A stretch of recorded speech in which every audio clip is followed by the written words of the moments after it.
Welcome to the Deep Dive. This is where we really try to pull out the key insights from the sources you share. And today we're doing a deep dive into, well, the world of independent creators, specifically filmmakers, actually. Yeah. We're exploring what one expert thinks is a really crucial strategic shift happening right now. It's all about self-empowerment.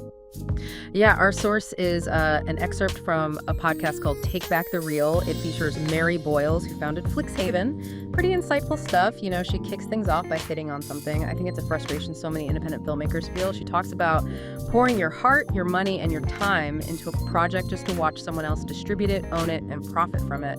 You pour your heart, your money, and your time into a project, building it with everything you have, only to see someone else own it, control it, and profit from it. It's a feeling that many creatives know all too well. I realized that if I wanted to truly have control over my work and its future, I had to take ownership. Oof, I mean, that just lands, doesn't it? It feels like more than just a film problem. Oh, absolutely. It's widespread. But Mary Boyles, she doesn't just dwell on the problem. She frames it as stepping into a new era. That's the term she uses. Yeah. An era where independent storytellers, well, they're really being pushed to become their own lenders, their own marketers, and their own distributors. Right, taking on all these roles themselves. Exactly. And the reason she gives is key. It's not because we want to do it all, which is relatable, I think, but because we have to until the system catches up. That have to part is pretty stark. It suggests the current system just isn't working for them, is it? Yeah, it implies it's lagging behind, or maybe just not built for the scale we see today with, accessible tech and so many creators. Precisely.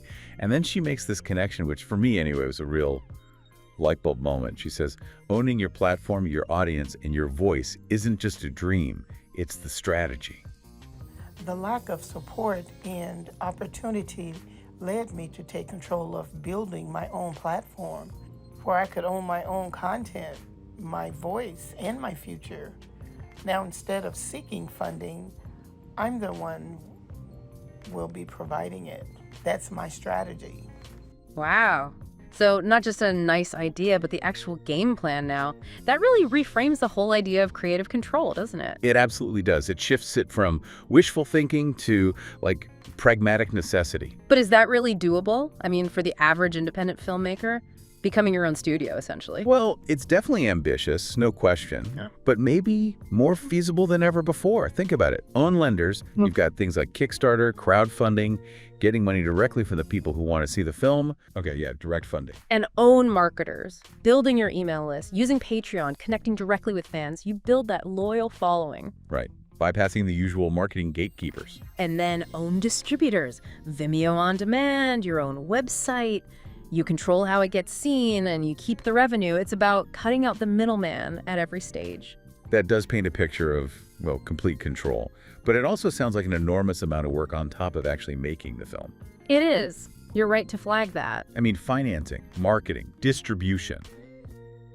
Those are whole careers in themselves, aren't they? Isn't there a huge risk of burnout? Definitely. That's a massive hurdle. The time involved, the skills you need to learn.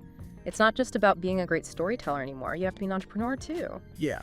But going back to Mary's point, the payoff is that ownership, owning the IP, the money, the audience relationship. That's the trade-off she's suggesting. So the freedom and the potential return might outweigh the sheer effort involved. That seems to be the argument. It's presented as the path to sustainable independence, even if it's a tough path. Okay, so boiling it down, Mary Boyles is really advocating for this fundamental shift.